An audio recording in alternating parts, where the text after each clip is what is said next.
Prezadas, prezados, olá, como estão? É um prazer grande retomar a nossa conversa nesse curso de pós-graduação em Direito Processual da PUC Minas Virtual. Eu sou o professor Adalberto Arcelo e nós estamos trabalhando na disciplina Teoria Geral do Direito, Hermenêutica e Interpretação. E agora vamos retomar nossa conversa, né? As videoaulas que eu vou disponibilizando para vocês. E nesse momento, né, essa pequena bateria de novas videoaulas, as primeiras delas que eu gravo nessa sessão, ainda no âmbito da unidade 1 do nosso curso, que é a unidade introdutória, onde estamos tratando do grande problema que vai ser a grande provocação, que vai ser o que vai motivar toda a nossa reflexão, né? E o problema é, né, os desafios para a democratização do acesso à justiça no Brasil e também, né, desafios tão grandes quanto os desafios para a democratização do aparato jurídico judicial.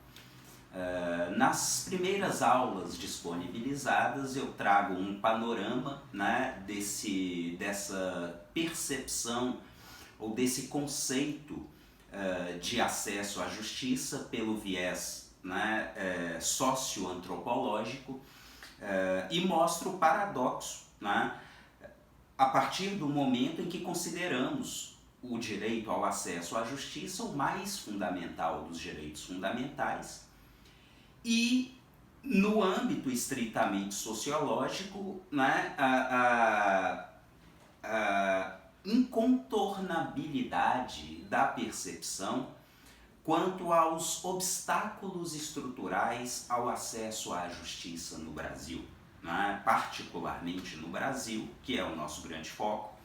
E aí eu dizia para vocês, né, a princípio, no âmbito de um curso de pós-graduação em Direito Processual, pelo menos no começo da nossa conversa, talvez pareça, né, algo um tanto fora do foco, né, mas pelas provocações iniciais que eu já trouxe, absolutamente não, né? Porque o acesso à justiça é a razão de ser do direito processual, né?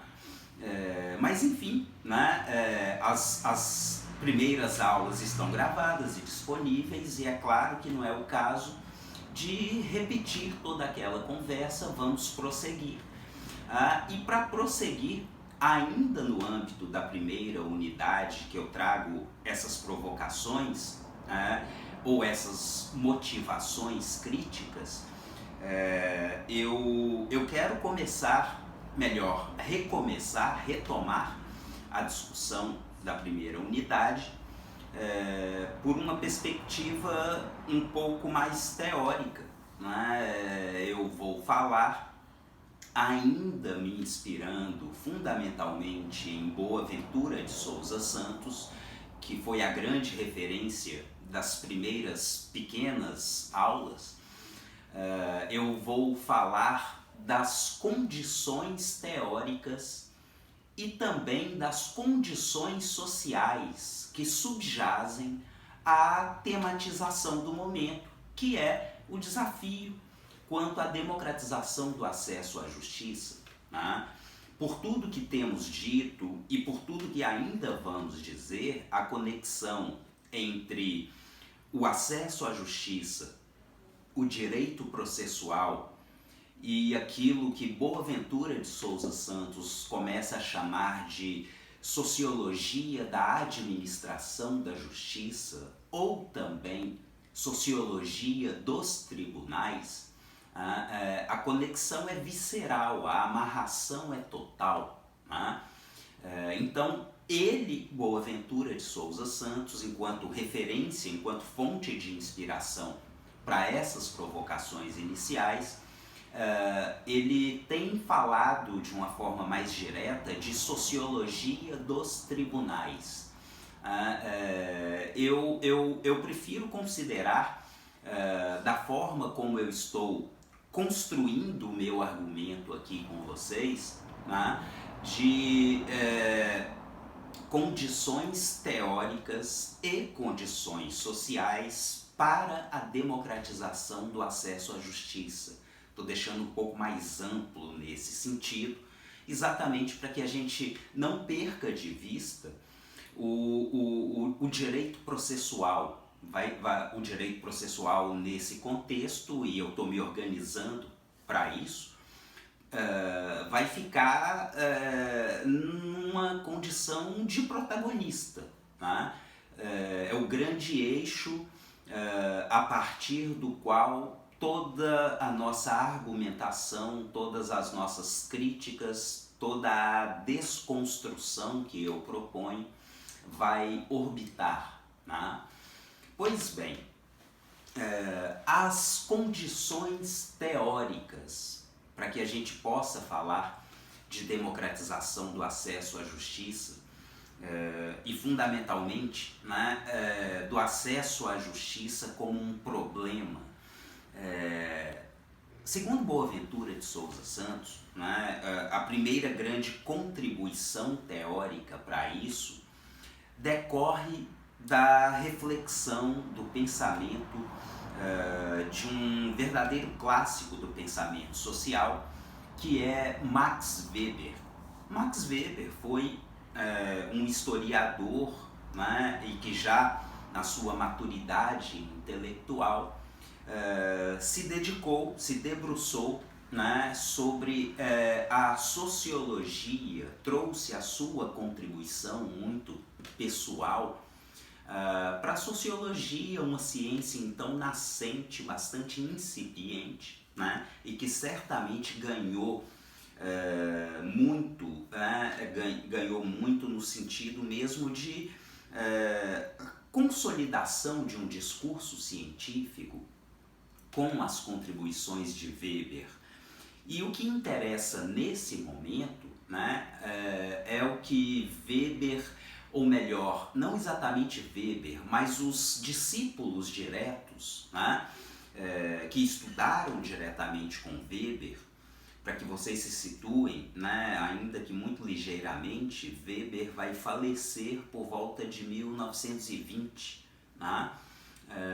Então, nesse contexto, os primeiros discípulos do Weber levam adiante as discussões que faziam, e é aí que a gente vai falar da sociologia das organizações, sociologia das organizações no sentido de organizações profissionais. Então, Weber destacou muito no contexto do mundo de então, da Europa de princípios do 20, esse fenômeno da tecnicização. E na análise weberiana ele vai mostrar muitos problemas, muitos paradoxos em torno da tecnicização, da desumanização ou também do processo de racionalização social. E nesse panorama de uma sociedade em processo de racionalização, de tecnicização, ou ainda, voltando sempre a Weber, num processo de burocratização social, a característica básica é a detenção de conhecimentos especializados, de conhecimentos altamente especializados. Então, é em decorrência dessa reflexão maior, mais ampla, do processo de burocratização ou de racionalização, que os alunos diretos do Weber vão falar da sociologia das organizações, Quer dizer, no mundo moderno, contemporâneo, um método, certamente um método muito prolífico de análise e conhecimento das dinâmicas sociais, está em se buscar conhecer o perfil ou os diferentes perfis das mais variadas organizações profissionais. E disso tudo, o que é que interessa para nós nesse curso e nessa disciplina, ainda mais estritamente? Quando falamos da comunidade de agentes jurídicos, né? É isso que nos interessa, evidentemente. Né? Então aí a gente pode pensar que a tal sociologia das organizações vai trazer uma contribuição realmente muito rica para que possamos conhecer, por exemplo, o perfil da magistratura, dos tribunais no Brasil, o perfil do Ministério Público, o perfil da comunidade de advogados, né? O perfil da polícia. Então, considerando todos esses profissionais ou todas essas variadíssimas profissões como componentes, como embutidas no que eu chamei primeiramente de comunidade de agentes jurídicos, é possível, é plenamente possível no âmbito da sociologia construir pesquisas, fazer análises que vão trazer, inclusive estatisticamente, né, o perfil hegemônico em termos etários, em termos, né, de raça, em termos de tendência político-ideológica subjacente a organizações profissionais como a polícia, o Ministério Público, o Poder Judiciário e por aí vai. Então essa é a primeira contribuição teórica que nos interessa. Nos interessa por quê? Porque tradicionalmente o Poder Judiciário, né, e de uma forma muito mais ampla, tudo isso que eu estou chamando de comunidade de agentes jurídicos, basicamente se blindou por um certo discurso, por uma certa tradição, né, de conhecimento científico, que colocava todas essas organizações profissionais no pacote, num único pacote de profissões técnicas. Nesse sentido, seja o policial, seja o órgão do Ministério Público, seja o magistrado, enquanto técnicos, ou seja, enquanto burocratas, desenvolvem, né, um trabalho eminentemente técnico, eminentemente impessoal. Consequentemente, não tem como ser cobrados ou criticados, porque o trabalho deles é um trabalho frio, é um trabalho técnico e impessoal. Então isso é uma herança da tradição do positivismo filosófico. O processo de burocratização, voltando a Weber, corresponde a um processo de desumanização, de impessoalidade. Qualquer pessoa exercendo aquela profissão chegaria às mesmas decisões, teria a mesma postura, sempre técnica e impessoal. Quer dizer que trata-se de um trabalho marcado pela objetividade, pela impessoalidade, consequentemente, uma atuação profissional blindada a qualquer crítica.